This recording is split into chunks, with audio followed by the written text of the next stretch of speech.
Just thought I would make a video to everybody watching about our Alpine A110S.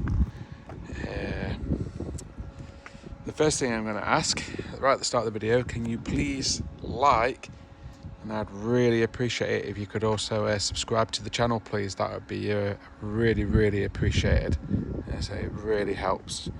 So I do a quick walk around of the car. So yeah, like I say, it's an Alpine A110S.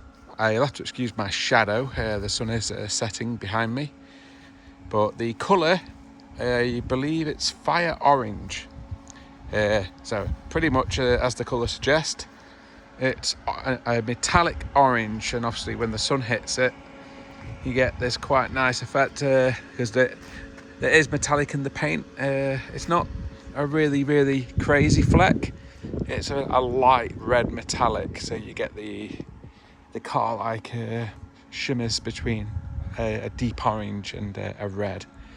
So yeah, it's an S. So as it's a 22 car onwards, I believe that they gained about 5 horsepower. So this has got 300 PS. That's probably about 296, 297 horsepower. The absolute big positive for the Alpine is its weight. This car is 1,100 kilos wet. That's with a tank of fuel, guys. You know, there's not many modern day cars that are being built today that weigh about a ton. And that you can probably count the amount on one hand. You got Caterhams, which obviously are far lighter, but they're not really daily. You know, both myself and Bryony, we daily this car. We drive it every day, to and from work, go to the shops in it, everything like that. What I am going to do, I've just remembered. Oh, actually no, the car's unlocked, so I can show you around the car hopefully. So yeah, it's an A110S. Being an S, it also has slightly bigger brakes. Bigger wheels, 18-inch. So you got the extra horsepower. So also the other big change on the Air says you've got firmer suspension, which comprises of firmer springs, higher spring rate. I'm not sure the dampers are different to the regular car, but I suspect they are to match the spring rate, and larger anti-roll bars, or to our American friends, sway bars. So yeah, performance-wise, Alpine stay 0 to 62, I believe, in 4.2 seconds. We've actually, because the car actually has like a performance logger built in, and we've seen as low as 3.9 seconds using the built-in launch control feature, which is very easy to activate. You just literally pull both paddles, stomp the brake, stomp the go pedal, release the brake, off you go. But yeah, let's get back to really its party piece. It's the weight. Obviously it's mid-engined as well, so there's no engine in the front.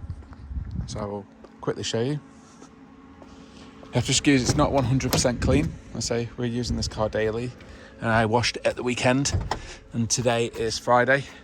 5 days of driving, but it is British summer, so weather's a little bit better. You get a front boot, reasonably sized, but not very deep. But we were initially a little bit worried about the front boot when we first got the car, thinking it may not be big enough. But we go shopping in this car, you know, we do our food shopping. It easily gets all the bags that we need to get in. And you've got this boot in the back, which is a bit deeper. Looks quite small, but we actually get a surprisingly lot of stuff in there. But I wouldn't put any refrigerated groceries in there, because it gets reasonably warm, because obviously you've got the exhaust and you've got the engine right there. And what you can hear now are the cooling fans. They typically run for about 10 minutes after the car's been running. I'll quickly get to the interior. The interior is actually really nice place. Being a really high spec S, it's got all the suede on the dash. You've got the lovely bucket seats, which are really comfy. It's got CarPlay wired, but I have actually flashed the unit using a dongle, and it's now wireless CarPlay and Android Auto, which makes it's obviously a great thing to have. So yeah, the main party piece of this car, handling. All about the handling. It handles stupendously well. And that, which obviously got the engine in the right place in the middle. Obviously it's more towards the back, but it's mid-engined. And it weighs 1,100 kilos wet. So yeah, so you're pretty much 300 horsepower, 1,100 kilos.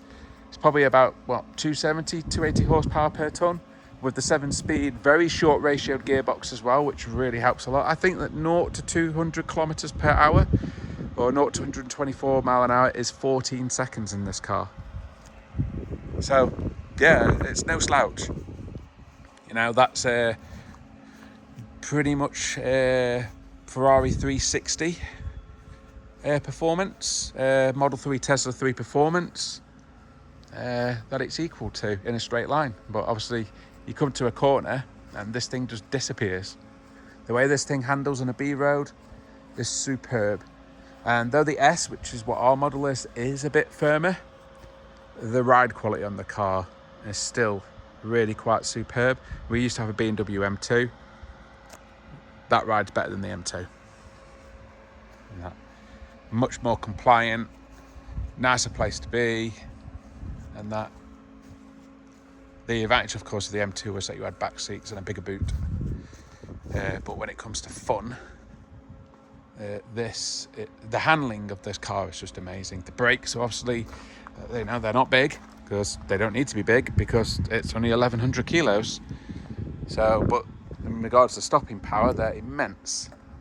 Also, the other great thing about this car, track days. There is no inspections. You know, you don't invalidate your warranty by going on track. You can track this car as much as you want. And the great thing is that it's very light on the... Oh, there you are, the cooling fans are off. It's very light on the consumables. So it doesn't wear the tyres that fast. You know, I've done a couple of track days in the car now. Brakes are showing no signs of wear. Brake pads are also absolutely fine. The only modification I've made to the car is I've changed the pads to Carbotech XP8 pads, and we are running high temperature brake fluid, so Motul RBF 600. I'm just going to sit down and chat instead of just walking around, and you can admire it. Before I bought one of these, I never considered one because I actually see them in photos and I thought they were ugly. There's no better word to put it. And then I saw one in the flesh and I was like, oh, actually, it looks actually quite nice in the flesh. And we saw one with the Aero kit like ours with the front carbon splitter, and for me, we think it just really sets the car off. So yeah, we then went and test drove one. Absolutely blown away by the way it drove. I mean, we actually drove both a regular A110 and the S. I've also driven the R as well. The regular A110 is, if you're not going to do track days, the A110 is perfect. The thing rides like a magic carpet. You know, our UK roads here are pretty poor. You know, very undulating, rough, full of potholes and bumps. And in the A110, the regular car, they just irons them all out. It rides so smooth and so well, and that it's really, really superb. The S, you do feel the bumps, and if you hit a pothole, you'll know about it. It's, I say, more akin to a BMW M suspension, that, but it's still quite pleasant. You know, it's we also own a GR Yaris, and we would say the suspension is roughly on a par with the GR. The GR Yaris, I would say, is slightly better with dealing with really bad roads over the S, whereas the regular A110 is better than the GR than dealing with really rough roads. Again, because it's got mid-engined and its mechanical grip is so good. Even in the wet, the grip bit of this car, even though it's rear-wheel drive, is actually very good. At the moment, the car's on the Cup 2 tyres, because say it's summer here and we've been doing track days, and they are really, really immense on track, because, you know, they don't get all greasy and squelchy when you start to, like, you know, really get the tyres up to like 60, 70, 80 degrees. Whereas the regular PS4 tyres, once you go beyond 40 degrees, they start to get a bit greasy. But on the road, the PS4, especially in winter, when it's cold, it's wet, they're superb. I wouldn't want to drive around on the cup tires in the winter unless you're planning on just pootling around and taking it very easy. But yeah, handling is its absolute biggest point. Not much can keep up with this thing on a B road. Like the GR Yaris, it's a supercar chaser on a B road. A lot of the time you're actually pushing the supercars along because you've just got the confidence, the cornering speed, you weigh less. And also another major point of this car is look how small it is. You know, it's not wide. No, it's quite a small car. So you can pilot it down a B road in confidence. But anyway, yeah, let me just get on back to the spec again. So yeah, when we looked at this, we didn't buy new. I can't recommend anyone buying an Alpine new because the depreciation on an Alpine is pretty horrid. I mean, this car here was £77,000 brand new in 2022. The same car with the same options today would be £84,000 brand new because Alpine have increased their pricing. We got this for basically just a nick over 50,000, and we got that for that price with 2,000 miles on the clock and 18 months old. So that's nearly 30,000 in depreciation in 18 months. Big depreciation. So why was this car so much money new? Well, it's got every option on from the factory. So it's got the fire paint. I think that was an extra. It has the full aero kit. So you got your carbon splitter down there. Got your carbon fibre wing at the back here. That's quite a tasty option, several £1,000. Got a carbon fibre roof. Again, that's about £4,000. And it's also got these parts painted in black to merge with the roof. That's probably about another £2,000. And then you come to the interior. So it's got the upgraded focal sound system with subwoofer. And I've got to say, for a car that weighs nothing, the sound system is absolutely fantastic. You've got all the suede dash, you've got the bucket seats, you've got the individual stitching on the seats to match the car's colour. You've got the additional storage, which is an absolute plus on an Alpine, because one of the bad points about this car, there is hardly any internal storage. You've got no door pockets, you've got no glove box, you've got a little bit underneath there, and you've got a little bit down there. So that storage box is crucial. I also, as a mod, added some of my own little storage boxes. But yeah, that's it, you know. It's a great car. Servicing at Alpine, they do like to add a bit of Alpine tax, I think is the kind word. You're looking at about £450 to £550 for a basic service, and you know, a bigger service can cost you anything up towards £1,000. So yeah, a little bit rich servicing wise for what is essentially a Renault brand car. But obviously they're giving you that F1 tax being an Alpine, and they're having an F1 team. What else can we say? Insurance, mega cheap. Insurance, I think I pay £300 a year fully comprehensive for this car. Road tax is expensive at the moment because it's still quite a new car, but once it's 5 years old, that'll be like £190 a year. Fuel economy, absolutely fantastic. On a run, it does around 45 miles to the gallon. You can probably get 50 out of it if you try to hypermile it, but it does 45 in comfort. Even on a drive to work, enjoying the car, it's about 25, 30 if it's a bit busy and there's not really an opportunity to open it up. So yeah, you know, worst case about 20 miles to the gallon, best case about 45 to 50. The regular A110, they tend to do 50 quite easily on a run. Again, that's the advantage of lightweight. The engine in there is a 1.8 four-cylinder turbo out of a Megane. I think it was a Megane RS or something. Gearbox is a true 7-speed DCT transmission. It's proper DCT, so it's actually pretty damn quick. And that to be, you know, I changed gear, and I'm never thinking, oh, I wish it changed gear faster. No, it changes. You pull the paddle, it changes gear. So yeah, your gearbox is great. engine has to performance. I wouldn't say the sound is amazing, but it's also not terrible. You know, it sounds quite okay. In fact, I will do a quick startup video. I shall go get the key.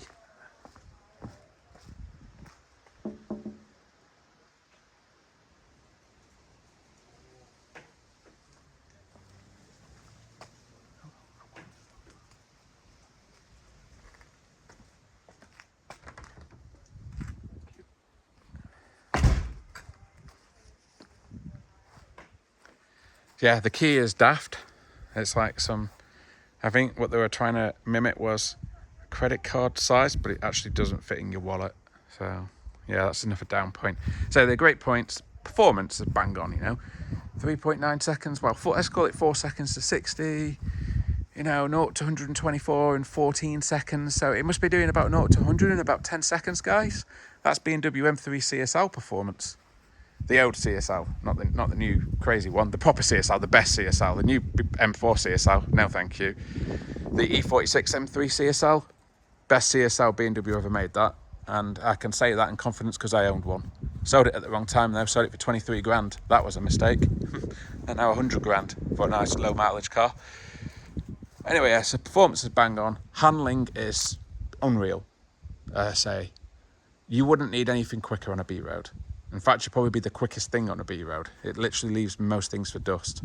It's also great off the line because you just hoof it and it just goes because it hasn't, 300 horsepower in mid-engine, it always puts the power down. You know, unless it's wet, it rarely lights the tyres up. It just hooks and it goes. So it's a very consistent 4 second to 60 every time you do it. And it's dead easy. You just smash the pedal, off you go, boom. Handling great, running cost, pretty damn good, apart from slightly inflated servicing cost. Performance is good. Say, maybe not enough storage space for some people, but adequate for us. Of course, it's only a 2-seater, so you're not getting anyone in the back because there isn't a back. So let me just get in. I'll start it up for you guys.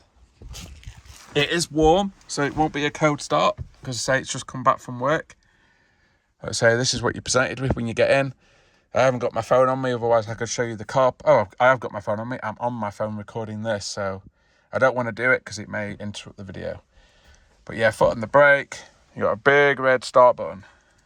Yeah. And there she goes, fired up. That's comfort mode. So the exhaust valve is closed in this mode, so it's relatively quiet. You know, if I give it some, car is warm, so nobody give me grief about revving it because it's not cold. Oh. There you go, it's pretty quiet, a non-event.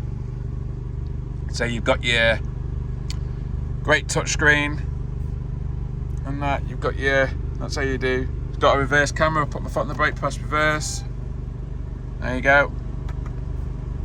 Put that back into neutral. Handbrake on. I don't want to go backwards. Oh. There we go. And yeah, so you got your handbrake there. You got your windows. And the only real button off note on the steering wheel is this. You press this, you watch the dash. And anybody you're keen of listening would have noticed that the soundtrack changed a bit. Now you're in sport mode. Exhaust valve is open. You give it some revs. It pops a little bit. You hold the sport button down. This is where things get really fun. Track mode. Track mode puts it into a different ESP, which allows the car to get sideways. Absolute must if you're driving on track. In sport mode, the car is very limited on track. In this mode, the car is great on track. You can also, if you hold down the ESC button, it takes a long press, and there we are, ESC is totally off now. So you can totally turn off traction control as well. But we'll put that back into track mode. So yeah, and if you rev it in track, the revs encroach on the centre and then it flashes as you get towards the centre. Aircon is pretty damn good in the car, and like I say, the sound system is fantastic in the car. So you got the vocal speakers there. I will turn the car off and get out and show you the speaker behind. Oh, actually, no, let me leave the car running, and I will let you hear it from the outside. Of course, I won't be able to rev it, but you will be able to hear it.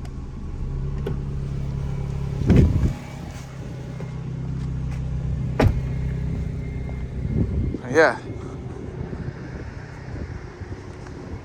So yeah, as always, if anyone's got any questions, would like to know anything about an Alpine, any of the models, feel free to drop me a message on this video.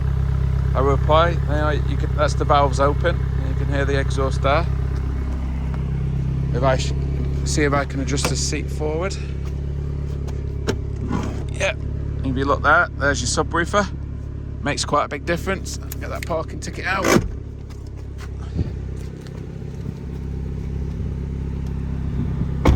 So yeah, we've really bonded with the car, you know. We kind of knew it would be good, but it's actually really fantastic, you know. Really are enjoying our experience with the car. I think we picked it up in February this year, so we're into 6 months ownership now. We've had minor issues with the car, and what I mean by minor, the exhaust squeaked, the valve was squeaking. Upon informing Alpine of this, they checked it, they confirmed it, and they then fitted a brand new exhaust. So, car has a brand new exhaust. You can see it's got all 4 lights on there. Nobody can ever see they didn't see one of these coming. Because, yeah, and I will also comment on that. Another great thing about this car are the lights. At night, it's like driving a rally car. You got 4 LED lights. They're really powerful. They light the road up really well. Of course, the original Alpine A110 this is based on was a rally car. So yeah. So apart from minor, the other very minor issue is the driver's seat does squeak intermittently. We've requested them that when they seem to fix it, they seem to fix it for a few days and then it comes back. It's one of those things that if you start to notice it, it gets annoying. Of course, drive the car harder, you don't hear it, or just turn the radio up and listen to the fantastic sound system, you don't hear it. But yeah, apart from that, the car's had no issues at all. It's just silly little squeaks, one from the exhaust, which they fixed, and the other from the driver's seat. The car doesn't rattle. There's no rattles, no knocks, no nothing. You know, it's a well put together little French. I don't know what you would call it. I mean, it's obviously a bona fide sports car. Absolutely, it's a full-on sports car. Mini supercar, maybe not. You know, it hasn't got a special enough engine. But you know, I have owned a lot of nice cars. You know, I've had lots of Porsches. I've had GT3. I've had Boxster Spider. This, like say, compared to the Boxster Spider or like a Cayman R, this is far more usable. You know, even though the Cayman and the Spider do have a bigger front and bigger rear boot, this is just a nicer place to be on the inside because of the mod cons. You've got the much better sound system. You've got wireless CarPlay and wireless Android Auto, though I do believe you can retrofit in a Porsche, in fairness to them. Handling wise, that's a hard one. I would say the Porsche maybe has the better balance for beyond the limit. It's more slidable, you know, under power. But it's, yeah, I mean, I class like the 987 Cayman R as, again, one of the peak Porsches. It was, you know, small car, light, you know, a lot of fun to drive, hydraulic steering. It had all the right ingredients, and Cayman R, Boxster Spider from the 987 generation were brilliant cars. I would say this handles just as well. And you've got a bit more firepower in this, even though it's got less horsepower. With that 7-speed DCT gearbox and the fact that this weighs less than the Porsches, this is a quicker car. It certainly feels quicker anyway, because again, you've got torque from the turbo. And also the other great thing about this car, you drive it in auto on the paddles, just full auto. It's absolutely brilliant. It's one of the only DCT gearboxes where I will just drive it in automatic mode. And that's rare for me, because I normally don't like DCTs in auto. I find them a bit rubbish. This actually in auto is brilliant. In comfort, it mimics a slush automatic, brilliant. It's smooth. It isn't trying to change up too soon, but it's also not trying to change too. It's just perfectly timed. And then in sport mode, it gets more aggressive and it changes up later. It's more harsh in the changes, it's more quicker. It suits it. But then if you drop it to manual or put it in track mode, which is manual only, the pedals are mega responsive. Like I said, I've never wanted it to change gear faster. And in track mode, you get the whole inertia shifting going on, so you get a little bump when you go up a gear, which is nice. But yeah, it's really good. Yeah, engine, say you can hear what it sounds like. I'll leave that up to you guys, what you think of the sound. It sounds okay. Gearbox is great. Handling is absolutely superb. The brakes are great.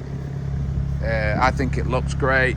They are so rare on the roads. The amount of people that stop us and ask us what it is, you would be amazed. People have no idea what it is. We go shopping, we go filling up the car, you know, just general like run-of-the-mill things like going shopping, filling up a petrol station, like, oh mate, what car is that? That's really nice, you know. And we've literally come out like from shopping and there's been like people stood admiring it, and then they like strike up a conversation like, oh, what is it? Because no one actually has any idea of what an Alpine is. You know, I guess you've got to be a petrol head to know what they are.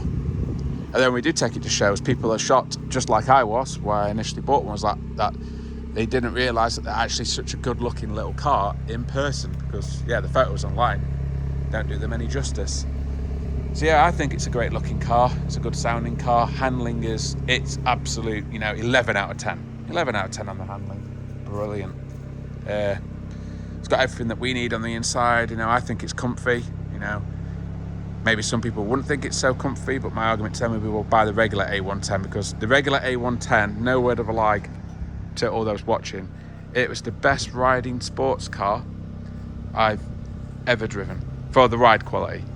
The reason I didn't buy the regular one, because I do track days and I'm cornering at above 100 mile an hour, so I need the car to be flatter. Otherwise I'd just buy if I'd have bought the basic one, I'd have just been modifying it into one of these. And that I find the regular air suspension is perfectly fine on the road and is also great on track. I mean, I could improve it. You could put coilovers on it, some good quality coilovers like the Alpine A has, but there's no real need to. Like I say, I find it great. That fantastic little car. So I hope that you guys, if you do have any questions, you know, just do feel free to ask. And that. Let me just reach in and turn it off.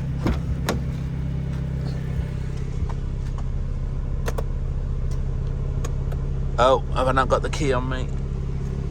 Oh yeah, I got to have the key a bit closer, guys. There we are. No, there we go.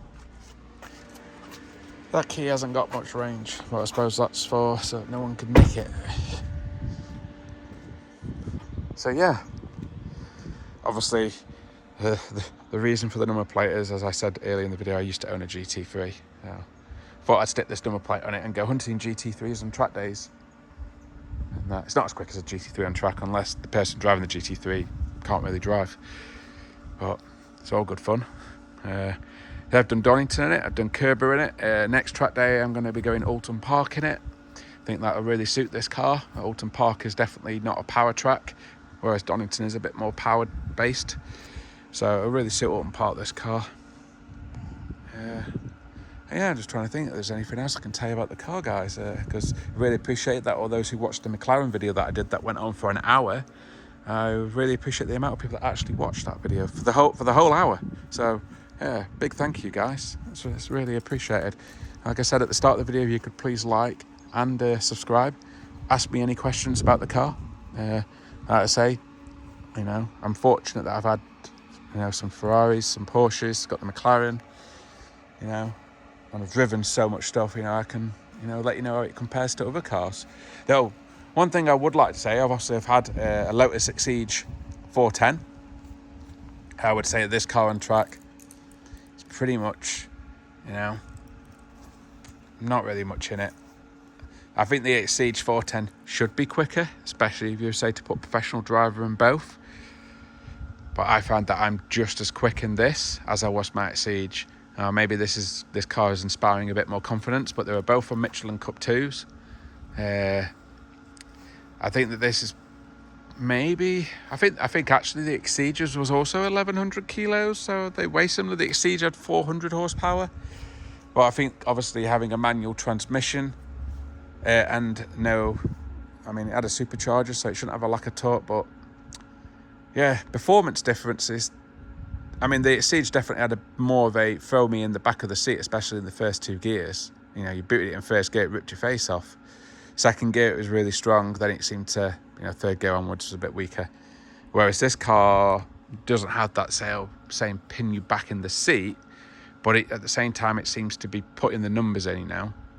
4 seconds to 60. I think the Exige is 4 seconds to 60 as well, because obviously you've got a human trying to change gear, which obviously limits performance a bit. The Exige was longer geared.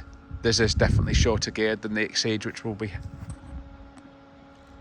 be helping with the acceleration. And also compared to a modern Lotus, I've driven the Lotus Emira. I'm sorry to say this to any Emira owners, that is way fucking better. Sorry, I'm just gonna say it. I'm a petrol head. I actually had an Emira on order. I wanted to love it, but I test drove it and I cancelled my order. Sorry to say. I find that much better. Maybe if you were daily drive, no. Because that I find is as comfy, even an S guys, as an Emira in touring guys. So yeah, an A110 regular rides way better than an Emira touring, and I would say the A110S rides just as well as the Emira touring, and that's way faster. Even though the Emira has 400 horsepower, the Emira has also put on a lot of weight since the Exige days, and they weigh like 1400, 1500, maybe more kilos. I drove the Emira and I thought it was slow. I really wanted to love it, but I drove it. I actually drove it. I went to the test drive in my Porsche 987 Boxster Spider, and I came away from the test drive thinking the Boxster handles better, the Boxster feels faster, and yeah, it was just better. The only thing that the Emira had over the Boxster was it had give Lotus their due, the interior, huge step on, and yeah, but the interior in this I think is just as good, if not nicer. It rides better, it's faster. It's a damn sight cheaper as well.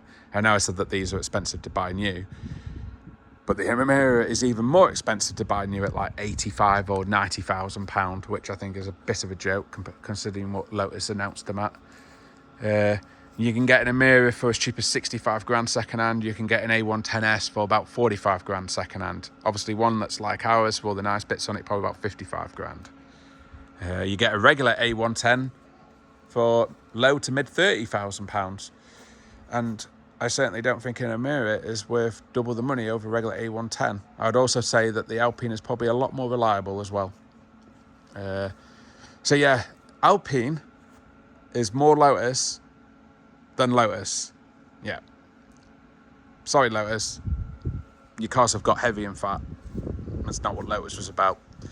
So yeah, if you're all about driving and drive fun, just go to an Alpine dealership, guys, and test drive one of them. And then if you come back from your test drive and you've not bought one, I'll be amazed. All right, thanks for watching. Over and out.